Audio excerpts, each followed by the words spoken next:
দুই প্রতিবেশী মুসলিম দেশ পাকিস্তান আর আফগানিস্তান, একই ধর্ম একই সংস্কৃতি, তবু সম্পর্কের মাঝে যেন অন্তহীন দেয়াল।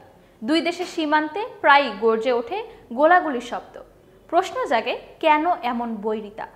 এই বৈরিতা শুরু হয় প্রায় ১৩০ বছর আগে ডুরান্ট লাইন নামের এই সীমান্ত রেখা থেকেই। 1893 সালে ব্রিটিশ সাম্রাজ্য আফগানিস্তান ও ব্রিটিশ ভারতকে ভাগ করে দেয় এই লাইনে, কিন্তু আফগানিস্তান আজও তা মানে না। ফলে পাকিস্তান স্বাধীন হওয়ার পর থেকেই সম্পর্কের সূচনাতেই তৈরি হয় দেয়াল। ২০০১ সালে যুক্তরাষ্ট্রের নেতৃত্বে শুরু হয় আফগান যুদ্ধ। তালেবানদের আশ্রয় দেওয়ার অভিযোগে পাকিস্তান তখন চাপে পড়ে। আফগান সরকার বলে তালেবানরা পাকিস্তানের মদদে হামলা চালায়। অন্যদিকে পাকিস্তানের অভিযোগ আফগান দিক থেকে সন্ত্রাসীরা তাদের সেনা ঘাঁটিতে হামলা করেছে। সংঘাতের ইতিহাসে রয়েছে বহু রক্তক্ষয়ী অধ্যায়। ২০১৪ সালে আফগান সীমান্তে পাকিস্তানি সেনা স্পটে হামলায় ৯ জন নিহত হয়। ২০১৭ সালে গোলাগুলিতে দুই দেশের মধ্যে কূটনৈতিক সম্পর্ক প্রায় ছিন্ন হওয়ার অবস্থা। ২০২২ সালে পাকিস্তানি বিমান হামলায় আফগানিস্তানের কুনার ও খোস্ত প্রদেশে বহু হতাহত হয়।